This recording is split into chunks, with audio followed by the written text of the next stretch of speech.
Eto, nakita mo ba tong hari? O pumupunta yung hari doon sa Reyna. Tapos yung Reyna, pupunta ulit dito sa hari. O, ayan. Kakasama na sila, o. Mamaya pa utang ah. Wala pa ako eh. Buti ka pa. Nakakailang ka na. Mukha ka naman nag-enjoy eh. Oo nga. Bakas na bakas. Kaya niya na. Nako. Pautang mamaya. Tangin mamaya. Butik ba ito? Lagi pa namin. Ganon na lang yon. Pa-burger ka. Meron din naman ako niyang meron ka.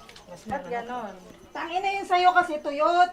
Di naman. Ano to, bro? Expired na yun sa'yo eh. Hindi naman. Hindi pa to. Kita ipote. Saka 18 naman ang pepe. Paano mo nakawala sa Uy, atin ah? totoo pa utang mamaya. Utang ina naman eh. May pinapakain akong 3 bata, di Hindi ba? lang oh, nakakailang ka na ba? Kanina ka pa eh oh. Kami wala pa oh. Nagalingan mo kasi. Zero pa oh. Ayaw pa. Gutom na ako oh. Galingan mo kasi. Ang galing ko naman eh, lahat ginagawa ko. Puro kayo ng puro kayo. Bakit na? Kulayat ka na yan. Tangin na laos ka kasi. Patingin nga, ano ba meron talaga? Alam naman namin ang ginagawa ni Mami. Alam niyo naman pala, di alam niyo na. O, sige. Malipatan, hindi ka na. Bilis.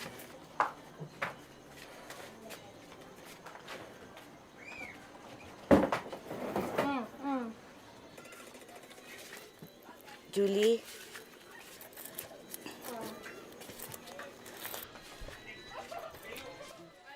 Para sa mga bata bukas. Salamat ah.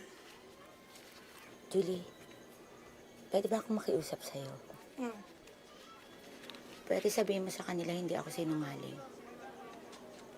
Sige. Totoo naman eh. Bakit ayaw niyo maniwala? Asan ang ebidensya mo? Ano yung pupunta ka ng Amerika, maghahanap ka ng taong hindi mo kilala, hindi mo nga alam ang mukha.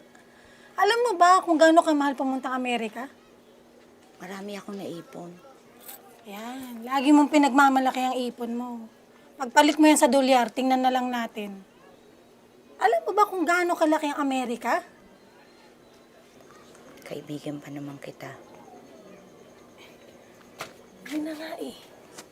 Kaibigan mo kami, kaya nagsasabi kami ng totoo sa'yo. Tsaka Hillary, ako bilang ina, hindi ako naniniwala na kaya ng isang ina na pabayaan ng kanyang anak. Kahit anong mangyari, hindi bibitiw ang ina sa anak. Pinatubo kasi akala ko sasabog na yung Pampanga. Kaya pinadala ko dun sa ama niya. Tama naman yun, di ba? Sige na. Salamat ah.